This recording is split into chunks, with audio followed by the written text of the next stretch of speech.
Welcome to Coin Lady channel. You should know that the XRP community is full of smart, educated people, many of whom are lawyers. In this video, I will discuss 5 forecasts made by a former attorney active in the XRP community. First, I'll summarize a few of the points he makes in the video, and then we'll dive into the reasoning behind each one.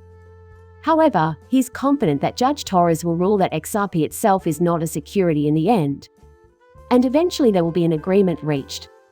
Now, I say settlement, but only after Judge Torres makes her specific ruling on the SEC's and Ripple's motions for summary judgment. So, a few questions remain unanswered at this point. Although nothing can be absolutely guaranteed, the outlook he's presenting here appears to be perfectly reasonable and pretty damn good. If things pan out this way, we're going to be thrilled XRP investors. However, there is something I need to make clear before we go any further. I have zero training or experience in the financial or legal sectors. You should not buy or sell anything based on anything I say or write, as I am not a licensed attorney or financial advisor. I'm just a fan who occasionally posts videos to YouTube about random crypto-related topics for no other reason than to have fun with it. Alright, then. Here, former attorney and member of the XRP community Scott Chamberlain breaks down the situation and offers 5 predictions for how it will play out. If this turns out to be the case, I think everyone will be satisfied with the conclusion reached. Plus, having experienced this myself and having responded to the original post just the day before, I just thought it was an excellent analysis. So, we'll have to wait and see what happens. This, however, is worth your attention. With an SEC ruling, he says, variable V-way from close at hand, I decided to do the inevitable and make a rash set of predictions, 5 successes and 2 failures. Preliminary injunction in favor of Chris and Brad. In my opinion, the evidence presented by the SEC is insufficient to prove that they intentionally or recklessly sold a security that had not been registered. Yes, and at this point I'll pause to note that that's the general consensus among the XRP community's legal experts. It would appear that way. It's fair to wonder why, alright. What's the point of trying to harm Brad and Chris? For the simple reason that this is not a fraud scenario. Very rarely does something like this occur. The only explanation we have been able to come up with is that the SEC was trying to force these individuals to comply with its wishes by using heavy-handed tactics. And all they are doing is acting like vindictive jerks. Because this is so abnormal, that's how it appears. How the SEC can pursue this case when the security was sold without being registered is beyond me. From a legal standpoint, that's an extremely high bar. After that, his forecast becomes clear. Next on the list is a set of predictions, and as we progress through them, things start to get exciting. Second forecast, Ripple will win a summary judgment on the issue of exports. The court lacks jurisdiction over Ripple's XRP sales on foreign exchanges. Relying on the United States to be the place where such domestic transactions are considered final would set a completely new precedent. What he's pointing out is that this is how the vast majority of business is conducted. All of them took place during international exchanges. The point is now merely a matter of fact. Unlike domestic deals, international ones have no precedent set by the SEC. There's no doubt about it. Now we're done. Period.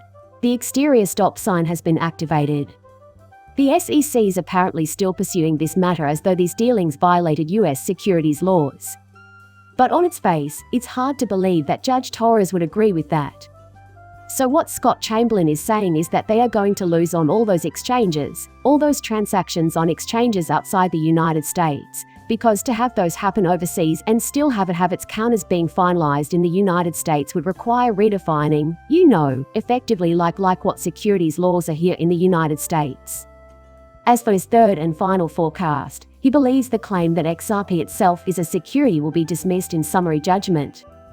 As such, this is one of the things that we, as XRP holders, need to happen immediately. Yes, that's something that Ripple would like too. I don't wish for Ripple to be having a bad day or anything like that, but, and I've said this many times, I don't mean to sound cold at all. I believe that the XRP ecosystem includes some fantastic actors who are providing invaluable services. The ecosystem has found in them its greatest advocate. You could make a good case for the opposite, I believe. But even if they're found to have engaged in illegal, unregistered securities transactions, there is still hope. Okay. But as long as we get some sort of ruling from Judge Torres that XRP itself isn't a security, we're good as XRP holders. Now we're done. And then, in theory, exchanges ought to and hopefully would relist XRP quickly, because why the hell not? Unless, of course, you're worried about the appeals process in that event. And there are many possible outcomes. And one can only guess what will be said to oneself during some of these conversations. Oh, I'm just pointing out. Scott Chamberlain adds that there is no legal precedent for the digital asset itself to be considered a security. This assertion was a fabrication by the SEC to get around the issue of sales to foreign countries and the need to prove each individual sale. Okay, I have a pet peeve about this very topic, so let me explain it to you, dear readers. The SEC did not follow the course of action they would have taken had they been acting in good faith. If you're the SEC and you're trying to do the right thing, you'll point to specific illegal transactions. The Securities and Exchange Commission did not take that action. They claimed that all XRP transactions ever conducted would remain valid indefinitely. And it's just an ordinary unregistered sale of Ripple securities. Indeed, that is what they assert. Therefore, it's an easy way out of the situation. Additionally, if this plan succeeds and the judge buys it, which I highly doubt, you'll have effectively expanded your jurisdiction without having to ask Congress for it. It would be terrible if that actually occurred. I still hold out hope that this won't occur, but it is what it is. And as he also mentioned, you can get around the in 0.2 he referenced by claiming that all transactions on foreign exchanges are treated as unregistered security transactions. Nonetheless, if a ruling is made that makes all global transactions permanently illegal, then the situation becomes more complicated. In any case, that's how they could theoretically avoid it. That being said, I see no reason why Scott Chamberlain's prediction can't come true. If the ruling on summary judgment is as quick as we expect it to be, then XRP will be declared to not be a security and the secondary market transactions that you and I engage in will be excluded from the scope of the case, which should be enough to get it relisted. It ought to be, but I can't say for sure. That's a pretty major point. His estimate of the total amount gained is based on a hypothetical scenario in which some of Ripple's XRP sales in the US were structured as unlicensed investments. In a word, yes. Take this into consideration. A third prognostication is that XRP will not be classified as a security.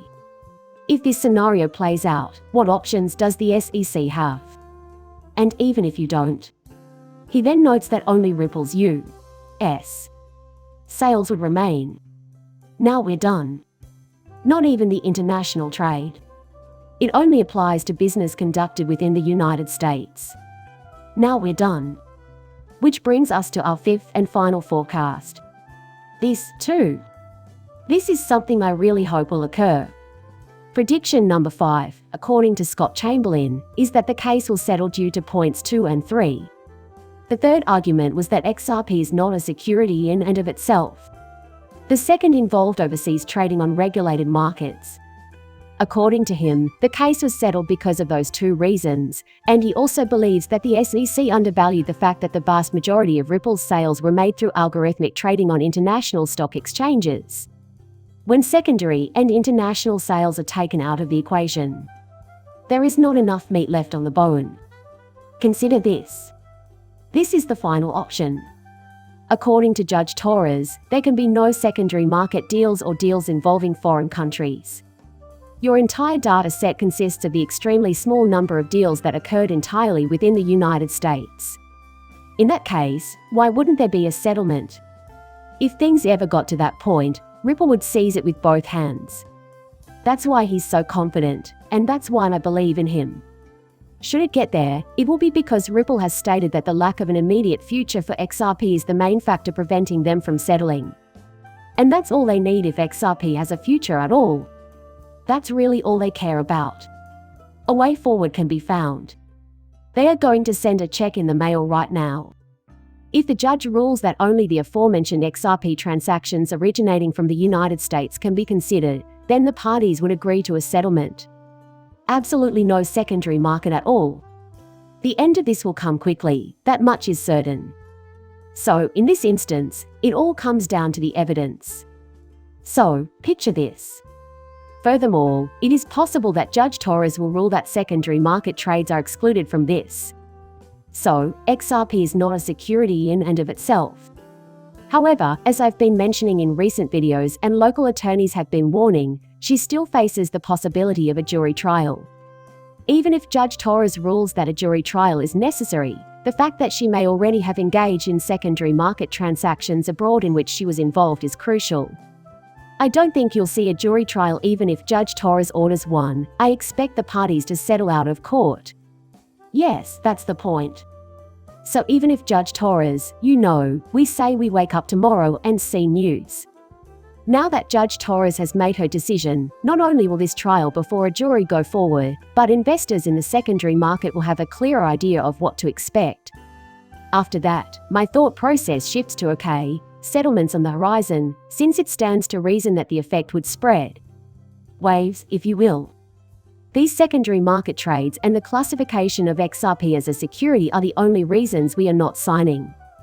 As a result, if I ever see that news upon waking, I'm going to be pretty damn excited, to be honest with you, because I'll know what's next. Eventually, there will be a settlement. At that point, it's looking like a sure thing. No, I don't give out financial advice. Nothing I write or say should be used as a basis for making any kind of financial transaction. It's all over today. Please like and subscribe my channel. See you later, bye.